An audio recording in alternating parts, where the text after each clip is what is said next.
$604 million in, 360,000 people have been able to access new medicines since I've been in charge of Pharmac, but it's still not enough. And so today we are announcing a realistic and achievable way to close the gap with Australia. And that's crucial, because I've also seen politicians promise unrealistic, unachievable pathways to more medicines funding that adds insult and heartache to injury when those promises were not and could not be filled in. What we are announcing today is that we will close the funding gap between Australia's percentage of healthcare spending on medicines and ours. Right now, New Zealand has about a $1.7 billion medicines fund. That is out of $34 billion. That is 5%. In fact, 4.9% of our health budget goes on medicines. In Australia, that percentage is 12%. Australians have literally hundreds more medicines available than New Zealanders, not just because they're wealthier, not just because they spend more on healthcare, but because they spend more of their considerable wealth and healthcare budget on medicines. We are going to increase the percentage of our healthcare budget spent on medicines by 1% per year until 2033, when they are equal and both countries spend 12% of their healthcare budget on medicine. It is very simple, it's affordable, and it's realistic. And it's realistic because over the past 7 years, our healthcare budget increased by 9% every year on average. We're just asking that one of those 9% go into the medicines budget so that we can catch Australia by 2033 and spend 12% of our healthcare budget on medicines just like they do. At that point, we will be able to say that we may be poorer, we may have a smaller healthcare budget, but at least we are equally committed to medicines for all those people suffering and feeling the pain that not only are they in a terrible situation, but they'd be in a better situation if they lived in Australia. When you say close the gap by 2033, are you saying by 2033 we'll be at 12%, or by 2033 we will match what the Aussies are spending on drugs? By 2033 we will also be spending 12%. Now, of course, it's possible that they will change their policy in that time, and we may have to change too, but we're setting a realistic target to match where they are now. 12% of healthcare spending goes on medicines. Surely the ACT Party isn't advocating for an inflated health budget going forward. How are you going to pay for this? We've seen that over the past 7 years, the health budget's gone up 9 percentage points every year anyway. We're just saying some of that increase that's already happening should be reserved for medicines, and if we do that at 1% a year until 2033, we can match Australia. We've taken data from the Treasury and its long-term forecast of what will be spent on healthcare. We've shown that if we take this approach, then we're not going to reduce healthcare spending, we're not going to take away from anything else, we're just going to increase the rest of healthcare spending slightly less so we can match Australia on medicines. And we know that if we spend more on medicines, we're going to save money elsewhere. For example, if we were to fund GLP-1s or weight loss drugs, we will see lower obesity, we'll see less kidney disease, we'll see less transplants, we'll see less dialysis. All of that will save the rest of the healthcare system money. So this will probably make healthcare more efficient overall. We just need to invest in the medicines that have a long-term benefit. But there's still an opportunity cost question here. I mean, you're just going to have to be using more of the money or less of the money somewhere else in the healthcare budget. So what actually gets the axe here? Nothing needs to be axed because the rest of the healthcare budget will still increase. It will still increase by billions of dollars as it has for the last 7 years. However, some of the money that would have gone into other areas of healthcare will go into medicines, and that medical spending will actually make healthcare more efficient and save money overall. Let's give you another example. The government-funded Trikafta. That means we've had almost no lung transplants since we funded that medicine. So there are countless examples where funding medicines does have long-term benefits to the rest of the healthcare system. We just need a ring-fence rule to make sure it happens. Your critics will say that the healthcare budget goes up so much every year. Every single political party says record health spending, but that's to account for inflation, that's to account for population growth. So I'm not saying taking away, but redirecting some of that funding, will that mean that those areas see a little bit less? Look, it's obvious, and we don't deny that this is going to reduce the funding that might have been available for other areas of healthcare, but it's still going to be spent on healthcare, and it's going to be spent on medicines that can make the rest of healthcare more efficient, whether it's stopping lung transplants, GLP-1, so we don't need to put people on dialysis. There's so many areas where spending money on medicines can save money elsewhere. You're basing a policy on projected figures during a cost of living crisis. Do you think that's a bit risky leading up to the election?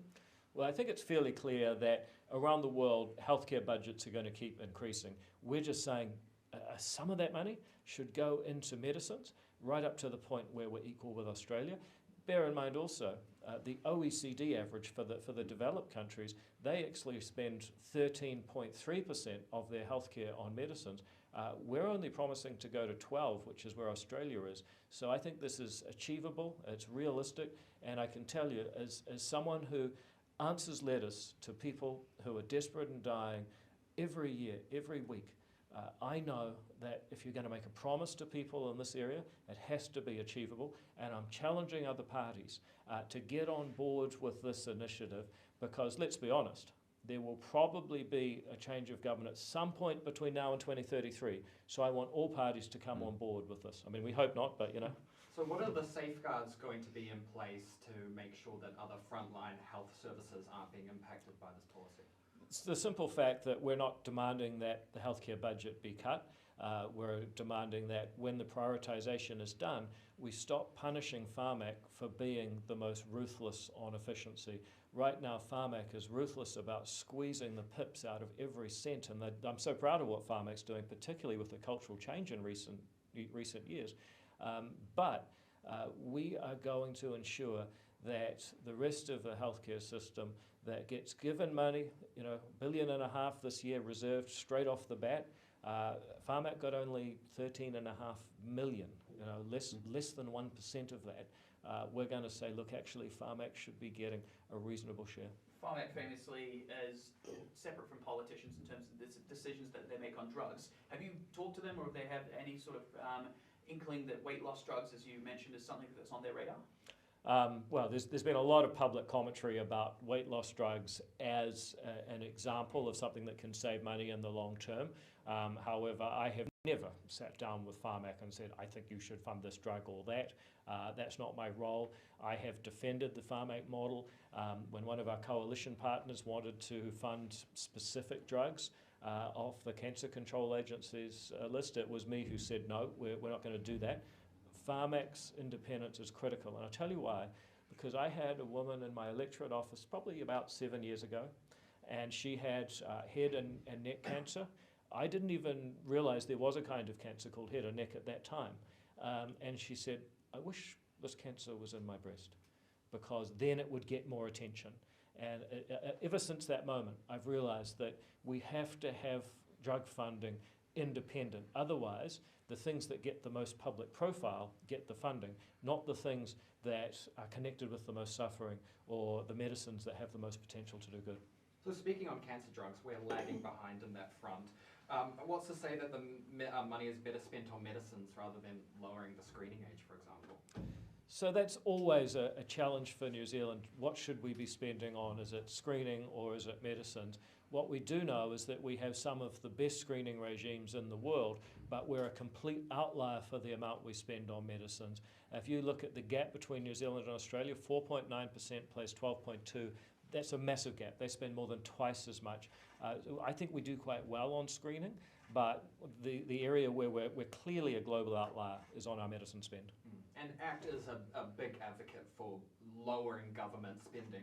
Why is this an area that Kiwis should care that the government is wanting to spend more on? because we're not advocating to spend more, we're advocating to make smarter use of the spending that the government's already doing in healthcare, and we're doing it in a gradual, achievable, realistic way that is the kind of sincere promise that should be made to people who are desperate and dying from some horrible diseases.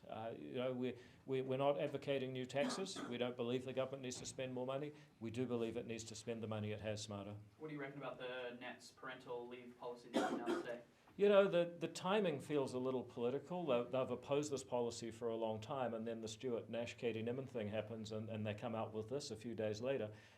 Let's see, ACT's job will be to ensure that it is affordable, and it really is the best use of taxpayer money. That's the role that we've played, marking other parties' homework when it comes to the taxpayer money involved. I also am disappointed to see comments that Brooke Van Velden has not prioritised flexible parental leave. She hasn't been asked by the National Party to do that. It's not in their coalition documents. They didn't try and negotiate it into their agreement. I was disappointed because I think people want to see the coalition pointing to what it's achieved rather than pointing fingers at each other. What Brooke Van Velden's actually done with her employment leave bill, replacing the Holidays Act, she has ensured that you can continue to accrue annual leave while you're on paid parental leave. That's actually a game changer that's actually been done by this government, by Brooke Van Velden. And so I would just urge all the parties in the coalition, we got to get re-elected together, guys. There's no point. We've got to point to all the things we've done for people, not each other. But surely you're not saying that National's playing politics here.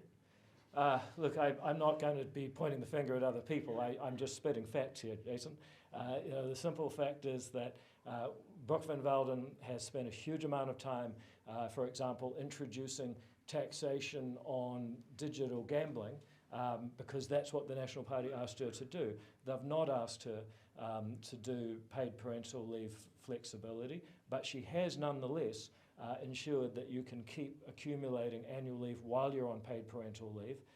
As for the timing, I think the timing does feel a little bit political when a policy like this comes out, given the events and the scandals of last week, and then this pops up. So you think that that's exactly what they've done? They've expedited this policy to a time that fits the narrative where they can strike while the iron is hot. I've said the timing feels a little political, but our job will be to make sure that A, this is actually the best thing to do for parents, and B, that we know how we're going to pay for it, because any promise is only as sincere as having a pathway to pay for it. You look at what we've announced today, we're very clear. We're going to ring fence 1% of new healthcare spending each year to go into medicines. Does that mean that there will be less money than there might have otherwise been for other things? Yes, it does. Do we think that's a good trade-off because better medicines can make the rest of the healthcare system more efficient? Yes, we do. What do you reckon about, I'm just throwing other party policies to set you right now, the Greens AI, they want to stop any new consenting of AI data centres for a year. Well, look, I think possibly that policy itself may be the product of AI. What do you mean? What's wrong with it? They need to be realistic. This country needs new technology so that people can produce more and be paid more and afford the things they need in a cost of living crisis. We can't afford to be saying no to technology that can actually make people more productive and raise wages. And especially not because, Chloe's been on social media late at night and found something she thinks might fly. All right. Okay, yeah, we'll keep going. The bit of controversy earlier in the week about a certain one of your candidates playing a shoot, marry, shag game. Do you think that is just all a bit overblown criticism, or did he go too far? Oh, I think he was hilarious, and we're thrilled to have Paul on our team. I thought the real disappointment was that Chippy's outrage was manufactured, but it was kind of manufactured a little cheaply because it only lasted a few hours before we found out that Chippy said that he wanted to kick me. Oh my God, I'm okay with that. I think I can handle that. I think Chippy can handle a laugh, but we stand by Paul, and we thought it was a great bit of theatre. All right. Thank you very much. Cheers. Thanks. Thank you. I've yet to hear from Winston. That was my that meeting next year, I was like, I'd be more scared if I had Winston. I'm sure he'll be in touch. Yeah.